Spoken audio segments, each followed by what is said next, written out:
Okay, everyone, welcome back. And we are now moving on to lesson, what I'm calling 5A. And we are still in part 2.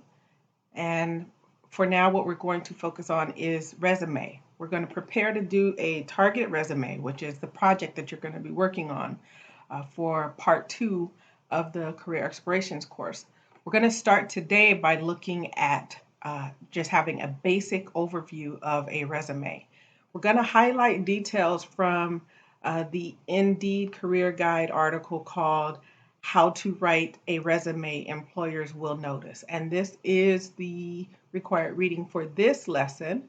What we're going to do on this video lesson is review some highlights from that article. Now, you will have access to that article online. We'll put a link to this article into the learning portal, but you'll also have a hard copy of it in your reading packet. Okay, but again, just like on previous lessons, there is a benefit to reading it online. There's a benefit to reading the hard copy. There are links that you might want to click on. If you want to click on those links, you're going to have to use the online version of the reading. Most of the really need to know points I'm going to cover in this video lecture. You'll have 45 fill in the blank questions to just fill in the blank and you can get most of that from just reading and from this lecture. So what I would recommend is that you have this worksheet available. You have the hard copy or the online version copy of the reading available while we go through this lecture. Another thing you may want to have with you, because I may refer to it, is the resume template. The name they've put on this resume template is called Sue Applicant, but this template was created by the Balanced Resume. All right. But you may want to have that nearby as well. Okay, so let us get started on the lesson. Hope you've got everything ready to go, because I'm ready to go. All right. So, basic resume tips. This is a basic resume overview. So we're going to, there's two types of resumes. Well, there's three types of resumes. There's functional and chronological, and then there's one that's a mix of the two. We're pretty much going to focus just on functional resume, which is the one that most people use and the one that most people are aware of. There's the one that most employers are comfortable with. There are times when you do need to use we're going to focus on the chronological resume, not the functional resume. Chronological, which is the one that most people use, most people create, most people are familiar with, most employers are most comfortable with it. But there are times when you want to use a functional resume, but that's a lesson for another time, which we will not review in this course. But there is a such thing as a functional resume. But whether you're using a functional resume or a chronological resume, chronological being the one we're going to look at, these basic tips pretty much apply to both. Okay, so to start, you want to make sure that the format of your resume is a simple format, and it needs to include these following sections. It needs to include your contact information. Number 2, it needs to include either a headline or a resume summary statement. A resume summary statement is also sometimes called a resume profile. It's sometimes called a resume objective. And then I put it sometimes called a targeted job title, but really the resume summary statement is not sometimes called a targeted job title. The headline and a targeted job title are very similar. But these are some ways that you may hear this section of the resume referred to. Back in the day, we used objective statements. Objective statements aren't used very much anymore, and there's a reason for that, which we will not necessarily go into. But this will be the second thing you want to see on your resume. After your contact information, you want to see either a headline or a resume summary. Some resumes also have a summary of qualifications. You'll see an example of that, but we're not going to focus on it. Next, number 3, you want to see your work experience. And number 4, you want to see relevant skills. And number 4, your education training. Number 5, your education training and credentials. All right. Notice I did not say your personal references, and we talked about that a little bit in the last lesson. Okay, so let's look at some tips for your contact information. You're going to include your full name. You're going to include a professional email address. A professional email address, it could be Gmail or Yahoo or any of the other MSN, Hotmail, and when we say professional, it should just show your name, like it should some variation of your name without any extra things in it. It should not be you and your husband's name. It should just be your name. You're the applicant, your name. If possible, your first and last name. It could have your initial and your first initial and your last name, and it may need to have some numbers just because um, so many email addresses are already taken. But it shouldn't be anything like Pete's baby, born to live, anything like that. It needs to be your name, a professional email address. It should have your phone number, a phone number where you can be reached. If the employer decides to call you, you don't want the phone going to someone who is not going to give you the message, can't take a message, maybe a child or someone who can't speak English. It needs to be a valid phone number where you are most likely to answer it at any time of the day. All right. And then it should have the city where you live. You don't need to put your complete address. It's okay if you do, but you don't need to. Okay. And just for an added plus, you can include your LinkedIn profile address, right? If you have one, and you should have one. Okay. Now we're going to talk about headlines. A headline. What is a headline? A headline is a short description that quickly advertises your skill set and achievements in one line or one sentence. It quickly advertises your skills, and your achievements in one line. For example, here are two examples. A customer service representative with a track record of customer satisfaction might write for his or her headline, customer success professional with 3+ years experience delighting clients in the retail industry. Something you want to notice here, customer success professional. It has the word customer, so that relates very well to customer service. It has success. That means we're keeping our customers happy, and we're keeping them, maintaining them as customers. We're continuing to they're continuing to return to us for repeat sales. Okay, professional. So not just any. I'm a professional at this. I take this job seriously. I take this career seriously. Then it has the number of years of experience, 3+ years of experience. Then it says how customers feel about the service I'm giving them. I'm delighting them. And then it shows the industry in the retail industry. That's a great headline. It also works very well as a targeted job title because it has the job title, which in this case, customer service and customer success kind of go hand in hand. So it has the job title. These are three things that you want to see in a targeted job title, which is why this headline works very well as a targeted job title. The job title, customer success, the number of years, 3+ years, and the industry, the retail industry. Okay, so let's look at example number 2. An experienced dental assistant could write, this is their headline, what they might write, certified dental assistant with 12 years of direct patient care.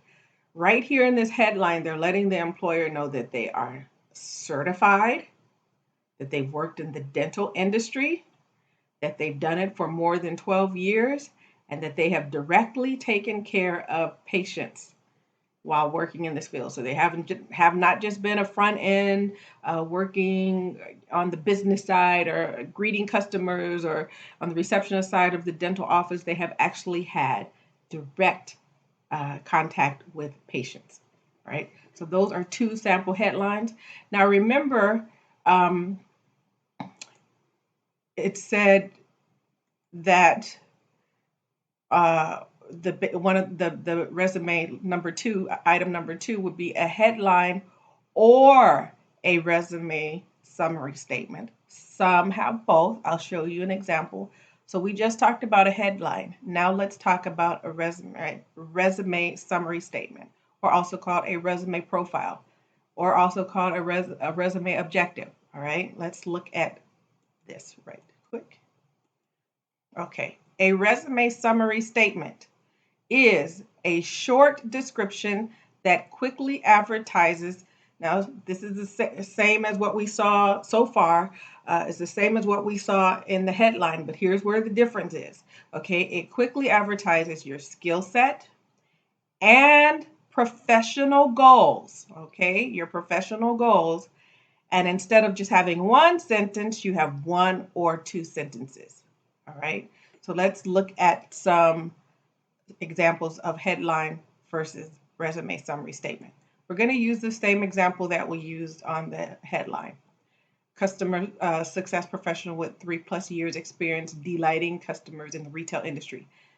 They could have said that, or as a resume summary statement on the right side, experienced in resolving client concerns via chat, email, and phone, routinely recognized by management and peers for assertive and enthusiastic spirit, excited to continue my career in e-commerce. Now, we're talking about our skills and our achievements and our goals. They resolve client concerns. This shows the potential employer that I am good at resolving conflict and concerns with customers and clients via chat, email, and phone, which this says to the employer is I'm a good communicator. I can communicate in writing and I can communicate orally because I can do it through chat, which would be writing, email, which would be writing, phone, which would be orally. So it's letting the employer know, the potential employer know, I can communicate in writing and I can communicate orally well enough to resolve client concerns. Routinely recognized by management peers for assertive and enthusiastic spirit. Assertive, it means I don't wait around for somebody to fix it. I go out there and fix it, and I keep working at it until it's fixed. Not only that, I'm enthusiastic. I'm excited about what I do. I'm happy to do it. I do it with joy. So this is telling the employer, the potential employer, a lot about this person's soft skills. And then it goes on to say on this summary statement, excited to continue my career in e-commerce. So this statement is letting the employer know what the person's professional goals are. They want to continue in the e-commerce, which is part of the retail industry. It's online retail. All right. So it's showing a connection from face-to-face retail, online retail, and that this person wants to stay in this industry. Employers want to know that if they hire you, you're very likely to stick around because it's something that you want to do long term. So this is a great statement to include. Now let's look at the second example. Dental assistant with 12+ years in patient care. Same person. Instead of saying using this headline, look at this resume summary statement. Extensive experience in charting, scheduling, and delivering the best class customer service. So it's showing that they can do not just patient care, but they can also do the administrative tasks, okay? Extensive experience in charting, scheduling, and delivering the best in class customer service. Vast knowledge of clinical procedure and dental terminology. Now it's saying I know how to work with patients and I can do the patient care uh, portion of the job as well. Looking for new opportunities in a private dental practice. Right there, we see the person's career goals is that they're looking for a new opportunity. And what type of practice do they want to be in? They want to be in a private practice as opposed to one of the larger franchise brands. All right. So I want to show you on the balanced resume uh, sample how they did it. At the top here, we see the contact information, Sue applicant, uh, her name, her address. In this case, she put the full address. You don't have to put it. A phone number and an email address. Then they state summary of qualifications. Okay, summary of qualifications. Right under summary of qualifications, we see a headline. Headline, award-winning chef. Okay, the career title, offering 9 years experience, the time, creating world-class recipes for Michelin 3-star restaurants and the industry. All right, so here is a nice headline. And then for this for this resume, they went on to do a bulleted list summary of qualifications. So whereas in the reading it talks about a summary summary statement, this person has done a bulleted list of qualifications. It has the same idea as what we just discussed, but in this case, they listed it out in bullet points. So there are 3 ways that you can list this part. And notice there is no objective statement, okay? There's no objective statement. Under the section called summary, qualification summary, we have a headliner and we have the summary statements, resume summary statements, okay? All right, let's move on. Okay, now we're going to talk about how we list our work experience. Some tips for listing your work experience. You're going to list your work experience right below the summary of qualifications, the headline, the resume summary statement. Next, right beneath that, in most cases, will be your work experience. There will be some times when you list education next, but most of the time you will list work experience right after that, all right? Okay, so you're going to include the details of your past work experience that is relevant to the work you want to do next. You're not going to include everything, only if it's relevant, all right?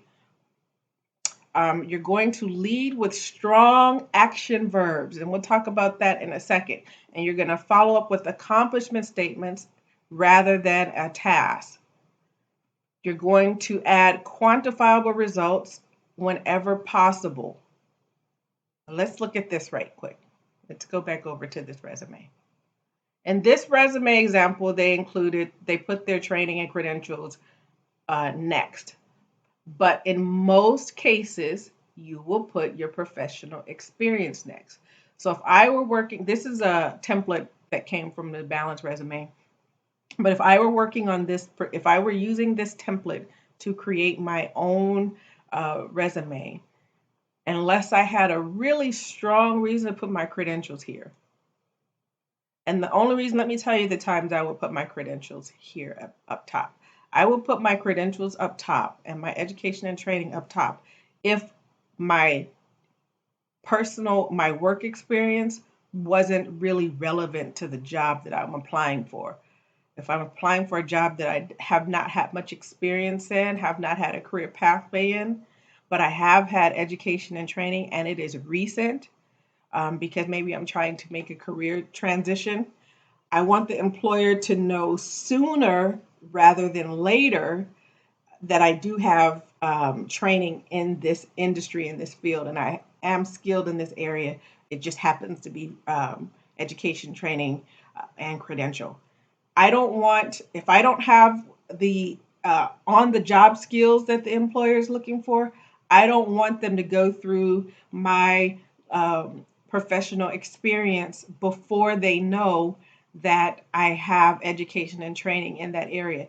because if they start down my professional experience and see that I don't have experience in what they're looking for, they may never get to my education and training that's at the bottom of my resume. So if I want them to see that sooner, I'll put it at the top.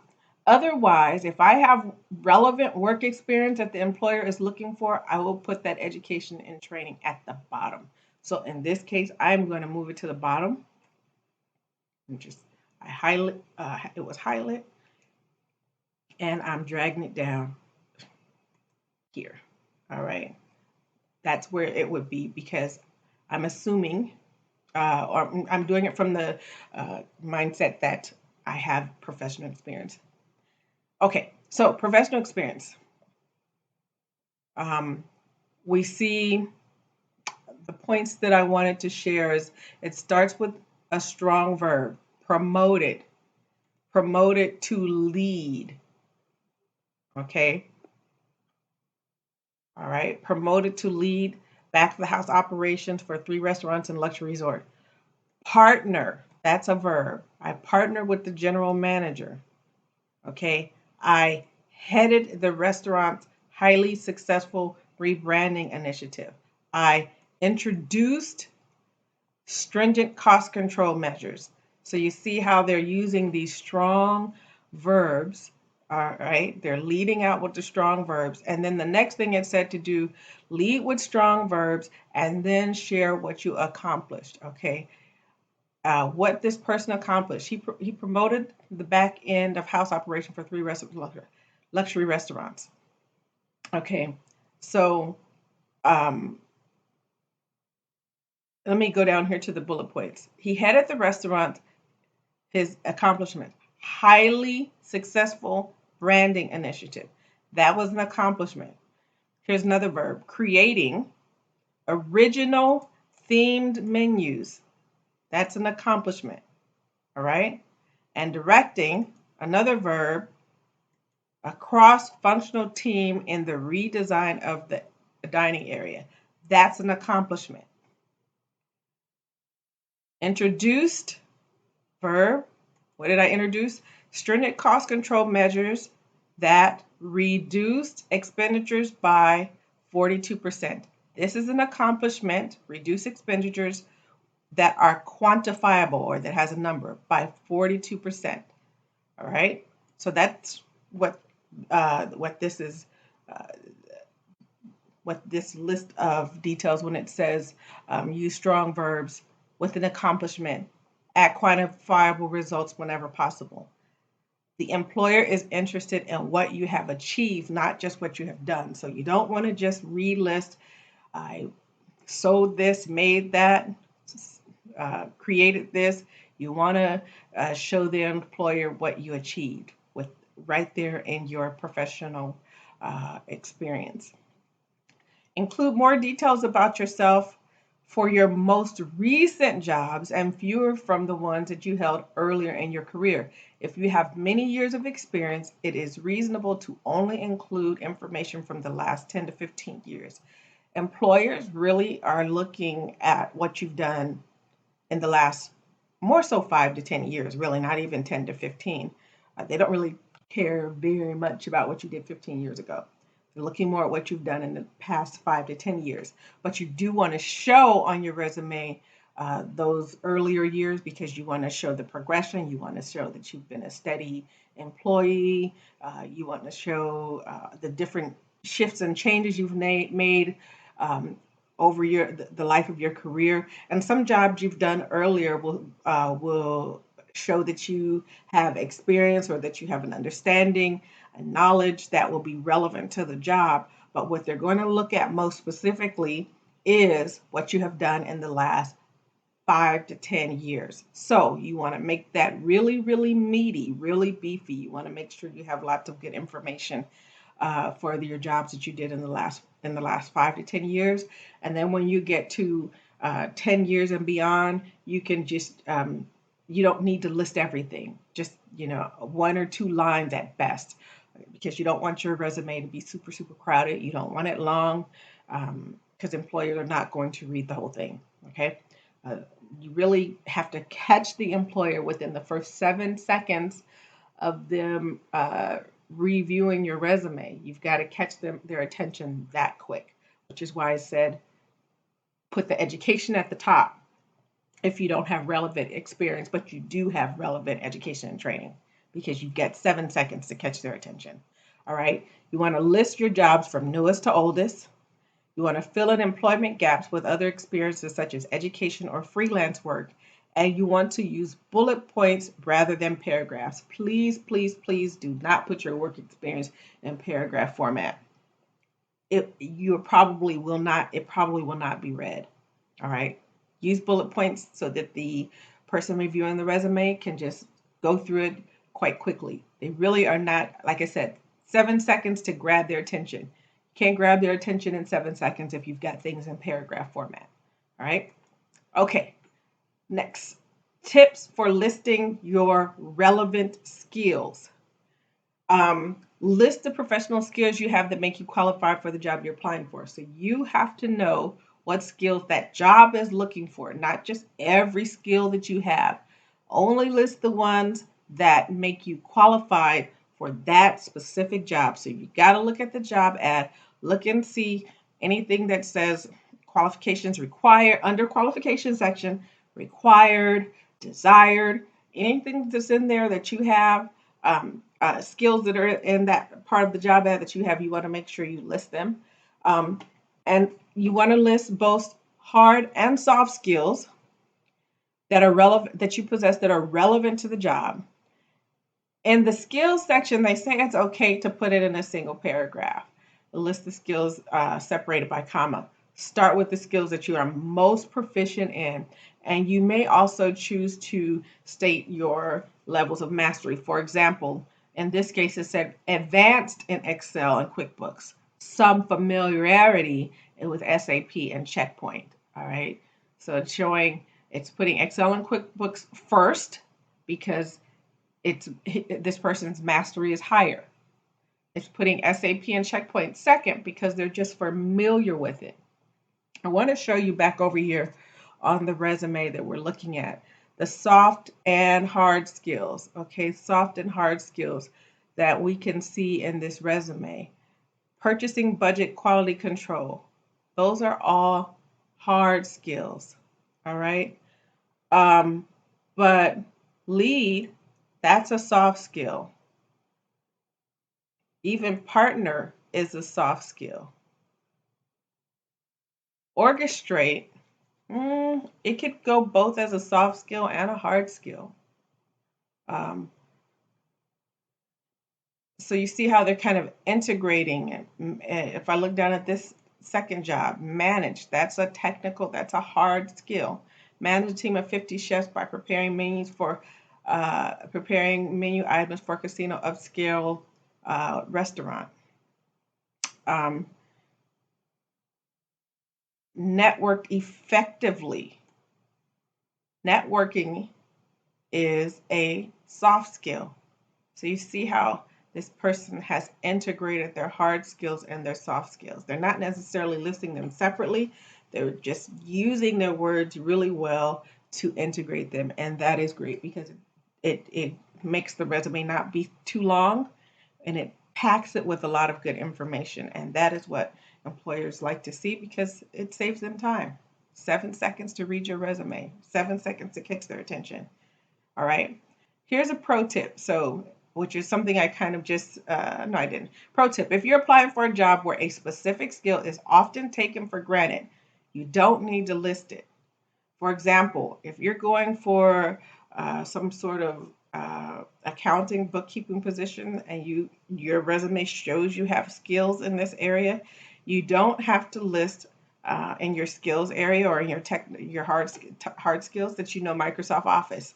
But you could list more specifically macros, pivot tables, and VLOOKUPs. These are functions within Microsoft Excel, all right, Microsoft Excel.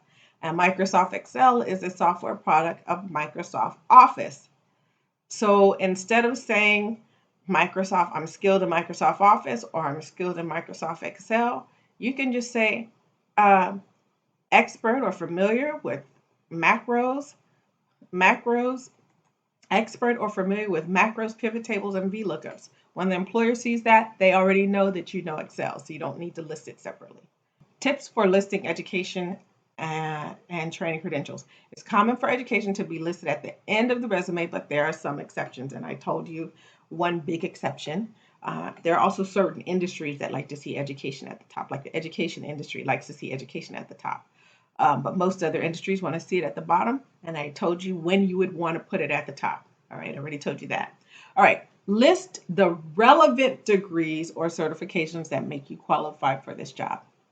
List the degree type and the field of study, followed by the name of the education institution, the city and state. List honors if you have them. So here is an example of a person who had an associate of science degree in cardiac sonography from Bunker Hill Community College in Boston, Massachusetts. And for their honors, they were on the dean's list. Notice they're not listing their GPA. You only state your GPA when you're a college student applying for an internship. Otherwise, only state your honors. Do not state your GPA. Okay, and continuing with more tips for listing education, training, and credentials. If you have attended a program of study but did not graduate, you can list the years you attended and the credits you received. For example, Indiana State University, we have the city and state.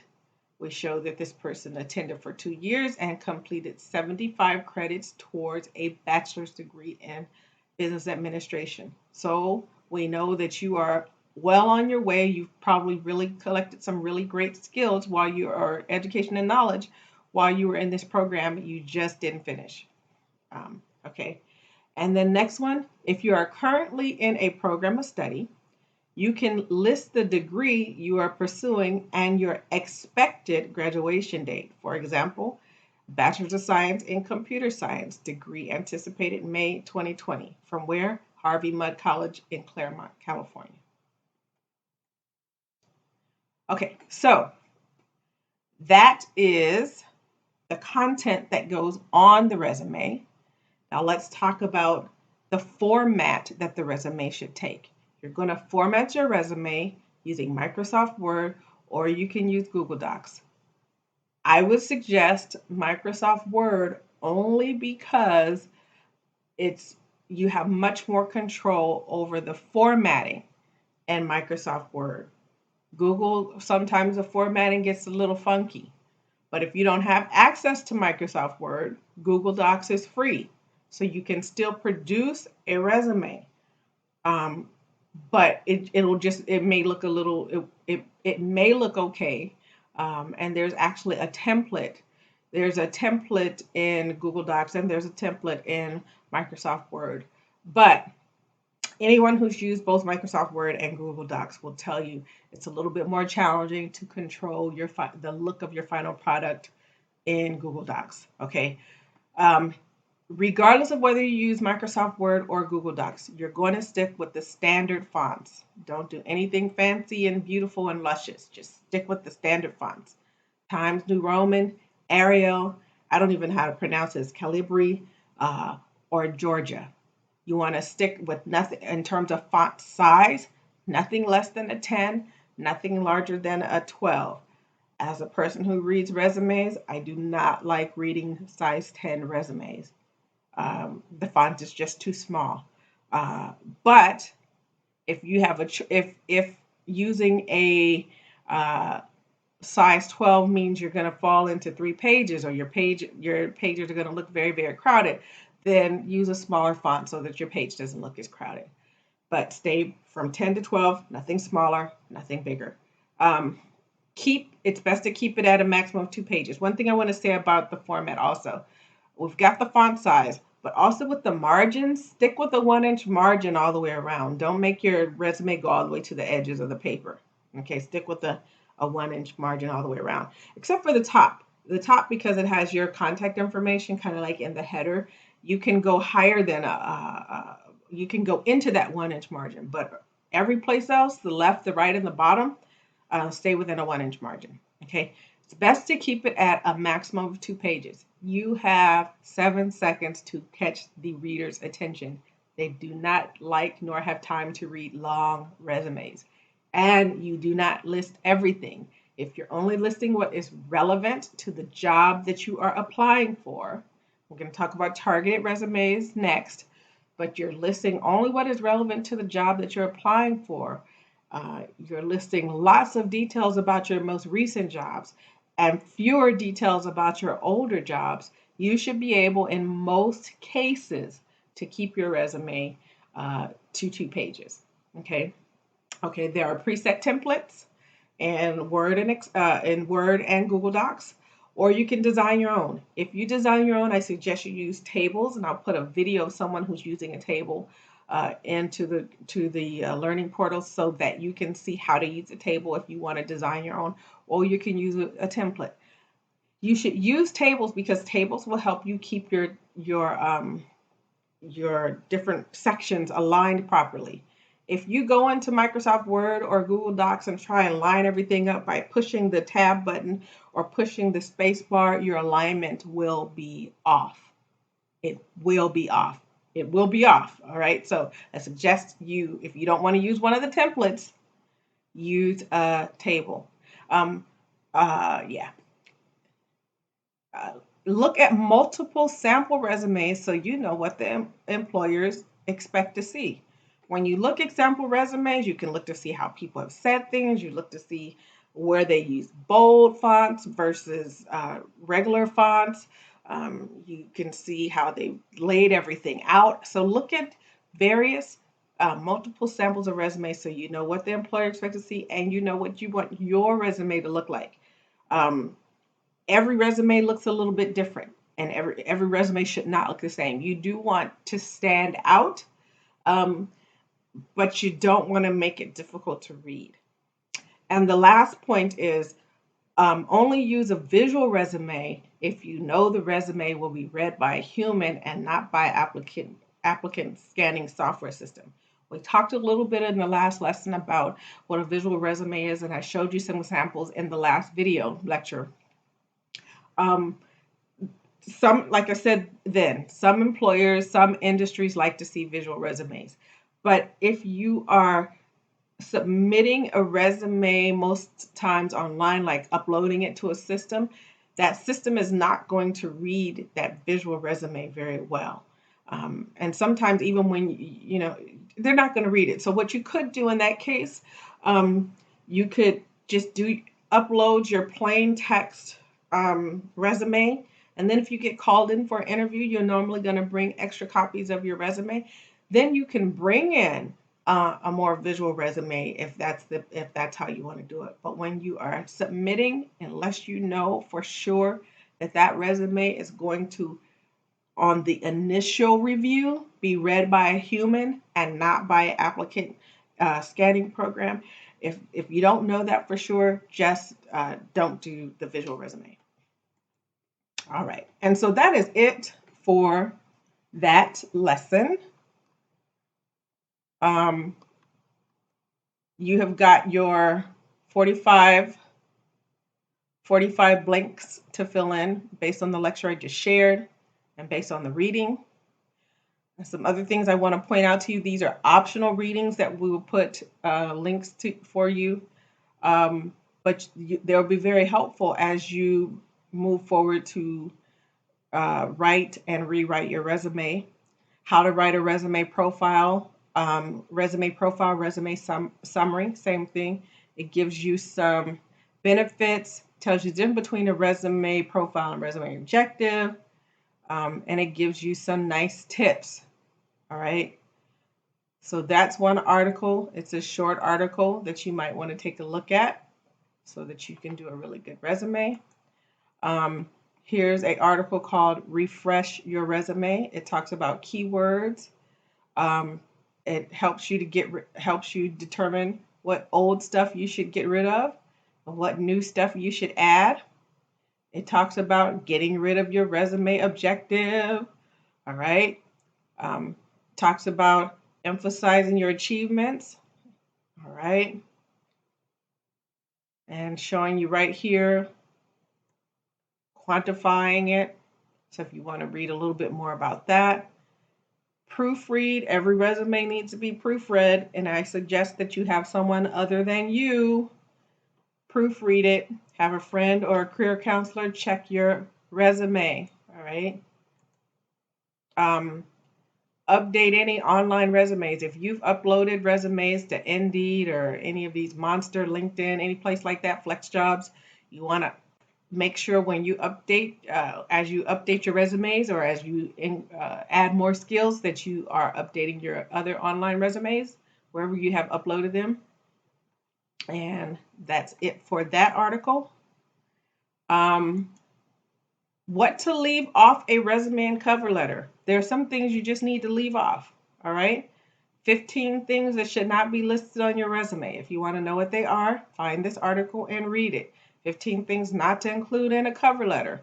We will only talk about cover letters briefly. So this would be a good article for you to just kind of take a look at. Employment references. We talked about this in the last video lecture. I mentioned it briefly right now. References should not be included on your resume or sent when you apply for the job unless the employer asks for them. You're going to create a separate list for your references.